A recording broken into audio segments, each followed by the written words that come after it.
자신이 하나님의 아들이라고 주장하던 예수가 이제 사람들의 손에 붙잡혀서 십자가에 달려 죽었습니다.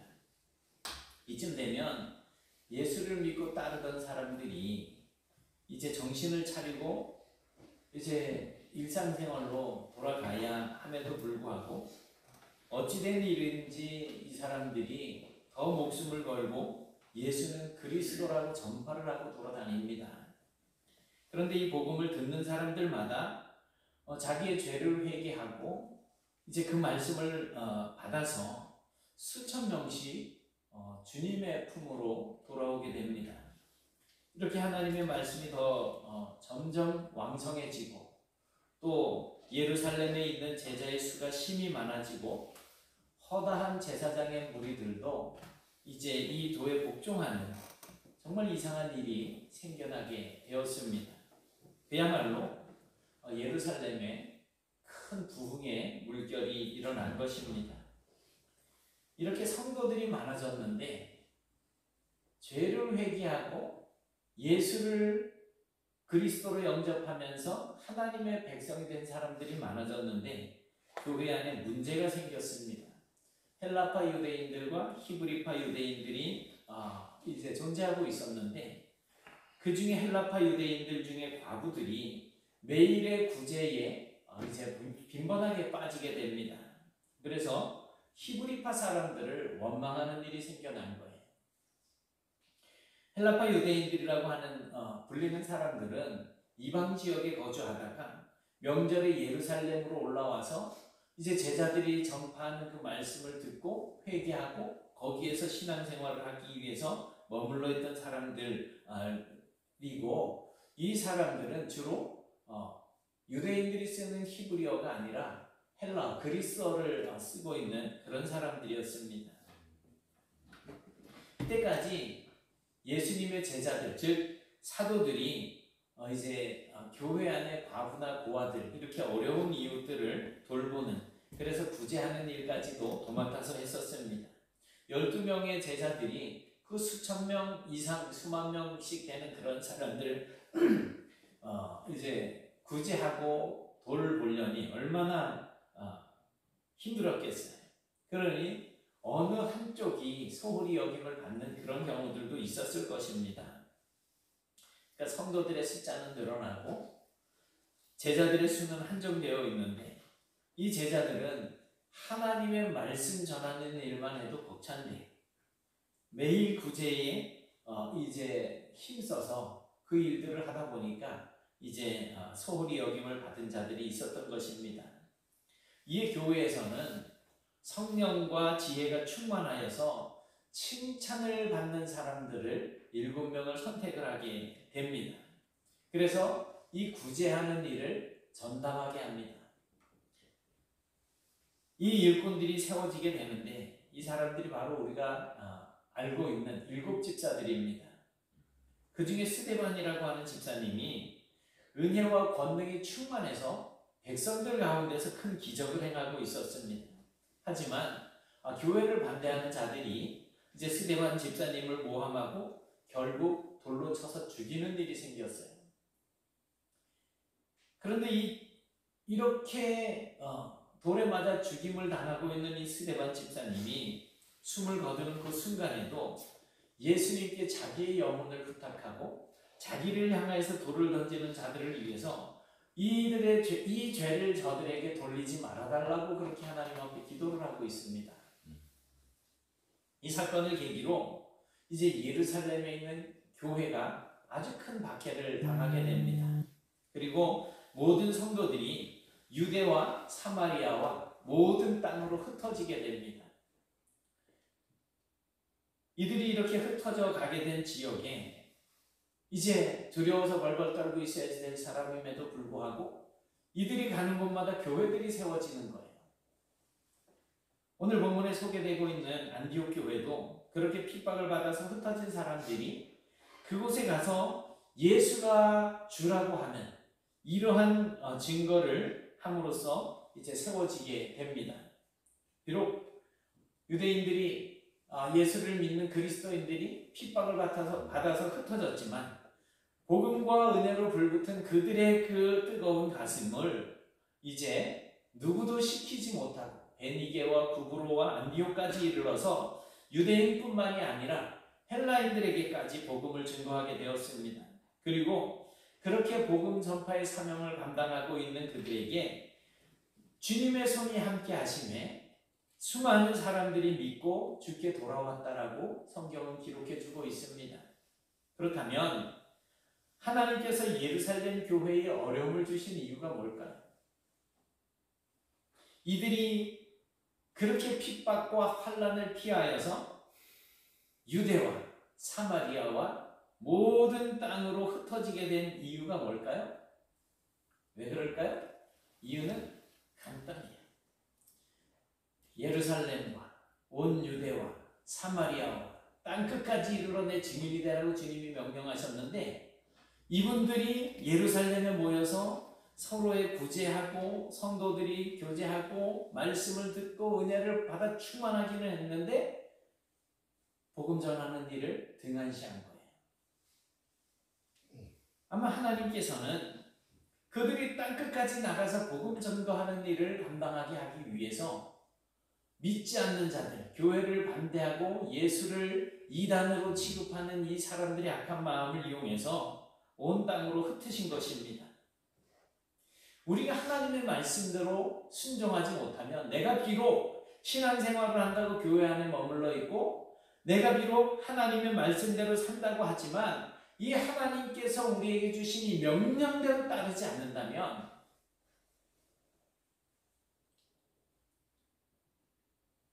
그리고 우리가 서 있는 이 자리에서 만족하는 그런 삶을 살려고만 한다면 이러한 땅 끝까지 흩어지는 이러한 일들이 우리에게도 있을 수 있다는 사실을 알아야 할 것입니다.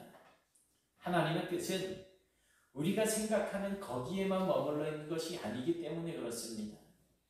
그러나 하나님은 우리가 어려움을 당할 때 믿음으로 더욱더 슬기롭게 잘 견디고 이겨내면 하나님께서는 더 큰 축복을 준비해 놓고 계시고 있다가, 우리가 믿음으로 시련들을 극복하고 거기에서도 여전히 하나님의 말씀대로 순종하는 삶을 살 때 그 복을 우리에게 폭포수처럼 쏟아부어 주실 것입니다.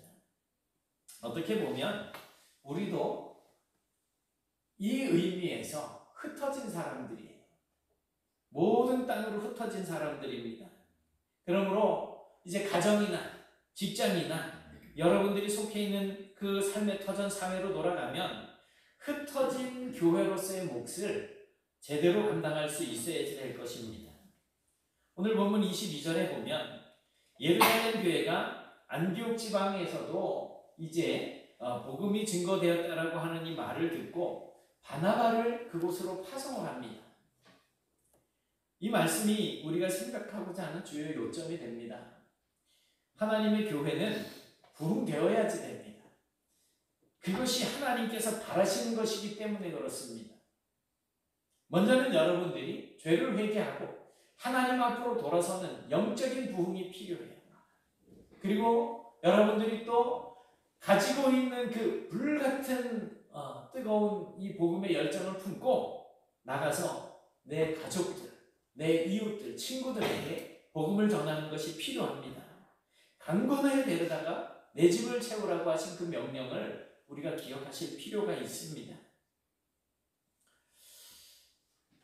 그런데 이 부흥의 방법이라고 하는 것이 그냥 우리가 하나님의 말씀대로 살기만 하면 다 이루어진다 라고 하는 착각에 젖어 있으면 안 됩니다. 하나님께서 교회를 부흥시키시는 방법은 하나님께서 그 시대에 필요한 일꾼들을 세우셔서 쓰시는 것입니다. 하나님께서 아브라함을 부르셨어요. 그래서 하나님의 백성을 삼고 아브라함을 믿음의 조상으로 쓰셨습니다. 애굽에서 종살이하던 이스라엘 백성들의 그 고통스러운 부르짖음을 들으신 하나님께서 이제 미디안 광야, 사람을 죽이고 나서 미디안 광야로 도망쳐서 양을 치고 있던 모세를 선택하셔서 이스라엘 백성들을 애굽에서 나오게 그렇게 사용하셨습니다. 모세가 그 사명을 마칠 때 하나님께서는 또 여호수아를 선택하셔서 이스라엘 백성들로 하여금 가나안 땅으로 들어가서 정착하게 하는 그 역할을 감당하게 해주셨습니다. 이후에 사사들을 통해서 이스라엘이 어려울 때마다 구원을 이루어 주셨고, 다윗을 왕으로 세워주셔서 이스라엘이 정말 굳건한 나라가 되게 하셨고, 솔로몬을 선택하신 하나님께서 성전을 세우게 하셨습니다. 예수님께서는 12명의 제자를 선택하셔서 정말 영원한 약속의 나라, 하늘나라의 사업을 계속해서 감당할 수 있도록 제자들을 세우셨던 것입니다. 우리는 그냥 지나칠 수 있겠지만 우리가 이렇게 교회 나와서 하나님을 예배하고 교회에서 또 가정에서 여러분들의 삶의 모든 터전에서 하나님을 기억하면서 믿음의 삶을 살 수 있는 것 이 자체가 우리에겐 굉장한 축복입니다. 하나님의 손이 함께 하시는 사람들, 하나님께서는 그 시대에 알맞는 일꾼들을 세우셔서 그들을 통하여서 역사하십니다. 19세기 말에 정말 암흑과 같은 이 조선 땅에 하나님의 손이 함께 하시는 언더우드와 아펜젤러와 같은 그러한 선교사들을 보내셔서 이 땅에 복음을 증거하게 하셨습니다. 아까도 말씀을 드렸지만 사도행전 6장을 보면 교회가 크게 부흥하게 될 때 교회 안에 문제가 생겼고 그 문제를 해결하기 위해서 세운 7명의 집사가 있습니다. 이 집사들의 자격이 있어요. 뭘까요? 성령과 지혜가 충만한 사람. 셋째는 칭찬을 듣는 사람이에요. 교회에 필요한 좋은 일꾼들은 지식이 많고 돈이 많고 어떤 능력이 많은 사람이 아닙니다. 하나님의 영에 사로잡힌 사람, 하나님의 말씀, 그리스도에 대한 지식이 풍부한 사람, 그리고 잘난 척하지 않고 미움받지 않고 칭찬을 듣는 사람, 온전히 믿음으로 서 있는 그러한 사람이 자격이 있는 사람이라는 것입니다. 우리 네트워크교회에도 이렇게 성령과 지혜가 충만하고 칭찬을 듣는 사람들이 있습니다. 여러분, 자신을 한번 돌아보십시오. 나는 과연 그런 일꾼인가? 예루살렘 교회가 이런 일꾼들을 세웠더니 제자들이 이제는 말씀 사역과 기도 사역에 전념하게 되므로 하나님의 말씀이 점점 왕성해져서 예루살렘에 있는 제자의 수가 더 심히 많아졌다. 그렇게 말씀을 하고 있습니다. 바로 이런 일들이 우리가 감당해야 될 일입니다. 우리 남전도회, 또 여전도회, 이름은 전도회인데 무슨 전도회예요? 바라본데 하나님께서 여러분들을 선택해 주셔서 정말 이렇게 귀중한 직분을 맡겨주셨는데 여러분들로 인해서 이제는 하나님의 말씀이 더 왕성해지는 그러한 역사가 나타날 수 있게 되기를 기원합니다. 오늘 24절에 보니까 이제 7 집사의 자격을 말씀을 드렸잖아요. 근데 바나바를 보니까 착한 사람이고 또 성령과 믿음이 충만한 사람이다. 이에 큰 무리가 주께 더하여지더라라고 말씀을 하고 있습니다. 예수를 믿는 사람이라고 한다면 이게 뭐야? 죄송합니다. 예수를 믿는 사람이라고 한다면 지난주 걸 제가 안 지워버렸어요. 누구나 다 착하지 않을까요? 그 당시 복음을 듣고 내가 이제 어떻게 해야 구원을 얻겠느냐 그렇게 간절하게 부르짖던 사람들이 예수에 대한 복음을 듣고 회개하고 예수를 믿어서 구원을 얻었는데 당연히 착해지지 않았을까요? 그런데 왜 하필이면 이 말씀에서 바나바를 끄집어내서 착한 사람이라고 이야기하고 있을까요?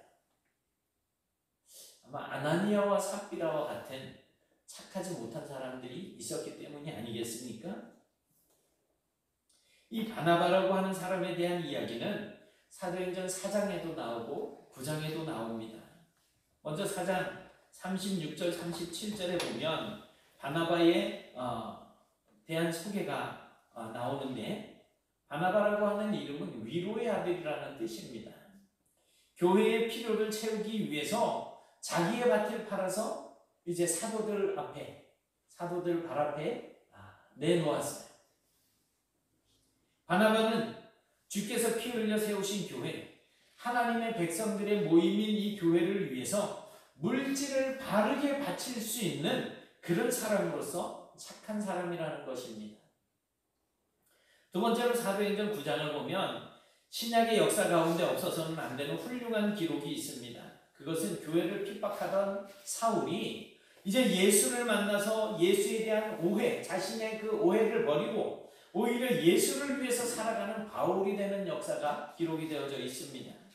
불과 며칠 전에 교회를 핍박하고 예수 믿는 사람들을 잡아다가 해치던 이 사람이 4-5일 만에 나타나서 주 예수를 믿으라, 그리하면 너와 내 집이 구원을 얻을 것이라고 외쳐댄다는 말이에요. 그 사실을 들을 때 누가 이 사울을 받아들일 수가 있겠습니까? 아무도 그를 믿어주지 않았습니다. 그리고 오히려 사울과 한패여서 교회를 핍박하던 이 사람들이 이제는 사울을 죽이려고 쫓아다닙니다. 그래서 할 수 없이 다메섹에서 복음을 전하던 사울이 도망을 쳤어요. 예루살렘으로 갔습니다. 그곳에서 제자들을 찾아서 나도 예수를 만났고 예수님의 부르심을 받았습니다라고 인사를 하면서 제자들과 사귀려고 했지만 제자들은 사울을 두려워하면서 반겨하지를 않았습니다. 그를 믿지 않은 거예요.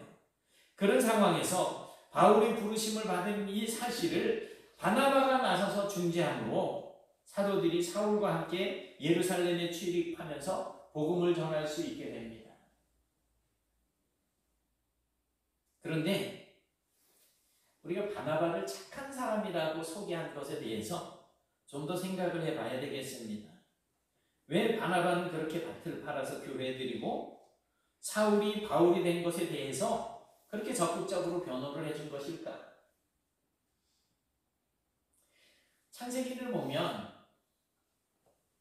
이런 표현이 있어요.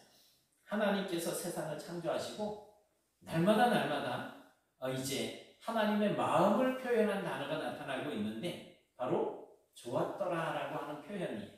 토부. 이 좋았다고 하는 이 표현이 7번이나 사용이 되어지고 있습니다. 7번째는 심히 좋았더라라고 했죠. 하나님의 창조가 선하신 계획대로 진행이 되었기 때문에 좋았다는 것입니다. 그런데 이 좋았다라고 하는 이 단어가 출애굽기에도 등장을 하고 있어요. 모세가 태어날 때 출애굽기 2장 2절을 보니까 같이 보실까요? 시작. 그 여자가 임신하여 아들을 낳으니 그가 잘생긴 것을 보고 석 달 동안 그를 숨겼으나 라고 했어요. 여기에 좋았다라고 하는 표현이 어디 나타나고 있을까요? 이 잘생겼다라는 표현. 잘생겼다. 좋았다. 훌륭하다. 선하다. 라고 하는 말과 닮은 말이에요. 잘생겼다. 이 말은 앞으로 모세가 이스라엘 백성들을 애굽에서 인도해 내실 그 하나님의 계획을 그대로 실천해 나갈 일꾼이라고 하는 그 표현이 잘생겼다라고 하는 표현에서 묻어나고 있는 겁니다. 하나님의 뜻을 실천하는 사람, 하나님의 뜻대로 선한 삶을 살아가는 사람, 모세, 바나바. 오늘 바나바가 착한 사람이라고 하는 말이 그렇습니다. 바나바, 이 사람이 바로 하나님의 선한 뜻대로 살아가는 사람이라고 하는 것을 알리고자 하는 말이라는 거예요.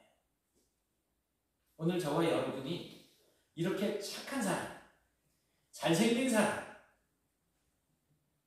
저를 보셔야 돼요. 잘생긴 사람. 하나님이 보시기에 좋은 사람. 하나님께 쓰임받는 그러한 선한 사람들이 되실 수 있기를 축원합니다. 바나바의 믿음이라고 하는 것은 어떻게 보면 타고난 성품과 밀접한 관계가 있어 보입니다. 바나바는 복음의 진리에 강하게 붙잡혀 있는 사람이었습니다. 그가 소유하고 있는 믿음을 23절에 보니까 예루살렘 교회의 파송을 받아서 안디옥으로 간 이 착한 사람 바나바는 그곳에서 하나님의 은혜를 봅니다. 그리고 기뻐합니다. 착한 사람 바나바가 하나님의 은혜가 있는 것을 보고 기뻐한다는 거예요. 모든 사람에게 굳은 마음으로 그래서 주와 함께 머물라고 합니다. 너희들이 핍박을 받아서 이곳까지 와서 이곳에서 이렇게 힘들게 살고 있지만 하나님의 은혜 가운데 있는 것 참 잘하는 일이다. 이제 굳건한 마음으로 주와 함께 서라. 머물러라. 믿음 때문에 핍박을 받아 온 땅으로 흩어진 사람들에게 그 믿음을 굳건하게 하라고 하는 이 권면은 주 예수에 대한 확신이 있는 믿음이 아니고서는 설명이 되지 않는 대목입니다. 예수를 믿지 않는 사람이 이런 말을 할 수가 없다는 거죠. 에베소서 2장 8절에 보니까 우리가 구원을 받는 것은 하나님의 은혜 때문이지만 믿음으로 말미암는다라고 말씀하고 있습니다. 그런데 이 믿음이 하나님이 주신 선물이라고 이야기하고 있습니다. 바나바뿐만이 아니라 우리에게 있는 믿음도 하나님의 은혜이고 축복입니다. 교회가 세워진 것도 하나님의 은혜이고 우리가 구원받는 것도 하나님의 은혜입니다. 바나바는 이와 같은 믿음을 가지고 있었던 사람이라는 거예요. 그는 예수 그리스도께서 메시아로 이 땅에 오셨고 인류의 죄를 대속하기 위해서 죽으셨고 또 부활 승천하셨다라고 하는 이 사실을 확고하게 믿던 사람이었습니다. 이러한 믿음을 가진 자라야 비로소 복음을 전할 수 있게 되는 것입니다. 또한 하나님의 능력은 바로 이러한 믿음을 가진 자를 통하여서 나타나는 것입니다. 바나바는 바로 이 믿음으로 굳건한 마음으로 주와 함께 머물러 있으라고 권할 수 있었던 것입니다. 오늘 저와 여러분에게 바나바에게 있었던 이 믿음이 있게 되기를 축원합니다. 또 마태복음 7장 20절에 보면 열매로 그들을 안다는 표현이 있어요. 주님께서 하신 말씀이에요. 좋은 나무인지 나쁜 나무인지는 그 열매를 보면 안다는 거예요. 그 나무가 사과나무인지 배나무인지는 열매를 보면 안다는 겁니다. 이처럼 성령이 충만한 사람, 성령으로 충만한 삶을 살아가는 사람은 그 삶에 나타나는 열매로 알게 됩니다. 갈라디아서 5장 22절에 소개되고 있는 이 성령의 열매, 9가지 열매는 우리의 삶 속에서 당연히 나타나야지 되는 열매입니다. 그런데 성령이 함께하지 않는다면 이 열매들이 온전한 열매로 나타나지 못합니다. 그러니 나는 성령이 충만한 사람이야 했는데 이 열매가 아닌 못된 열매가 생긴다면 나는 성령이 충만한 사람이 아닙니다. 그러니 우리가 말도 정화해서 해야지 되고 행실도 정말 조심해서 하셔야지 됩니다. 나는 믿음으로 이야기하지만 내가 한 믿음으로 한 이 말이 저 사람의 가슴에 빗으로 박혀가지고 상처를 입고 교회를 떠나게 만든다면 그거는 성령에 충만한 말이 아니고 사탄으로 충만한 사탄의 도구가 되는 사람이 되고 마는 것입니다. 바나바에게는 이와 같은 성령의 열매들이 나타나고 있어요. 본문 25절 26절에 보니까 사울을 찾아서 다소에 가서 그를 데리고 와서 1년 동안 안디옥 교회에서 복음을 가르칩니다. 교회는 혼자서 일하는 곳이 아니죠. 큰 일을 혼자서 할 수는 없습니다. 그래서 좋은 협력자들이 있을 때 그 일을 더 잘 감당할 수가 있게 되는 것입니다. 그런데 문제는 하나님의 선한 일을 하면서도 서로 의견이 맞지 않아서 충돌이 일어날 수 있다는 것입니다. 그런데 이 성령에 충만한 사람 바나바는 1년 동안을 사울과 함께 안디옥 교회에서 가르쳤지만 조금도 문제가 일어나지 않았다는 거예요. 그렇게 서로 협력하고 서로 동역하는 가운데에 그들의 지도를 받았던 안디옥 교회의 성도들이 비로소 그리스도인이라고 불려지는 이 놀라운 열매가 맺혀지게 된 거예요. 이처럼 성령의 충만함, 즉 성령의 열매를 맺으면서 일을 하게 된다면 문제가 생길래야 생길 수 없다는 겁니다. 문제가 생길 것 같으면 일단 양보하고 기도하고 하나님의 뜻이 무엇인지 묻고 그 뜻대로 실천해 나간다면 뭐가 문제가 되겠어요? 내가 가지고 있는 기준, 이게 진짜야, 이게 하나님의 뜻이야, 아니면 어쩔 거예요? 어느 거지가 예수를 믿다가 이제 거지예요. 길에서 만난 사람이, 야, 네가 그렇게 예수를 믿는데, 너 죽었는데, 네가 지옥에 갔는데 지옥에 그 예수가 거기 있으면 어떡할래? 그랬더니 거지가 하는 말이 그거잖아요. 내가 죽어서 지옥에 가든 천국에 가든 예수님이 계시는 거기가 천국입니다. 우리 딱 죽었는데 예수님 없는 곳에 가 있으면 어떡하실 거예요? 이게 심각한 문제예요. 내 말, 내 행동, 나의 어떤 그런 모습들 때문에 다른 사람이 상처받는 거 둘째 문제예요. 내가 하나님께 인정받지 못하고 살 때는 난 분명히 예수 믿는다고 했는데 예수 믿는 열매가 우리에게 나타나지 않는다면 어떻게 하시겠습니까? 그런 우리를 보고 누가 그리스도인이라고 이야기를 하겠어요? 요즘 예수 믿는 사람들 엄청 욕을 바가지로 얻어먹고 있잖아요. 하나님의 뜻대로 사는 착한 사람, 믿음과 성령이 충만한 사람 바나바를 통하여서 이에 큰 무리가 주께 더하여지더라고 말씀을 하고 있습니다. 숫자가 중요한 것은 아니겠지만 우리가 바나바와 같은 믿음의 사람이 된다면 하나님께서는 우리를 통해서도 큰 무리가 더해지는 이 귀한 역사를 이루어 주실 것입니다. 사랑하는 여러분, 우리 모두 착한 사람이 되시길 축복합니다. 믿음이 충만한 사람이 되시길 축복합니다. 성령으로 충만한 사람들이 되실 수 있기를 축복합니다. 그래서 오늘 헌신을 다짐하는 우리 남전도 회원 여러분들과 또 이 자리에 함께 예배하면서 하나님께 영광을 돌리는 우리 모두가 바나바와 같이 하나님의 손에 붙들려서 쓰임받는 그런 일꾼들이 다 되실 수 있기를 주님의 이름으로 축원합니다. 사랑의 하나님 고맙습니다. 오늘 저희들이 주님의 말씀을 들을 때 이제 착한 사람 바나바, 믿음과 성령이 충만한 바나바, 오늘 이 바나바를 통하여서 말씀을 듣게 하시니 감사합니다.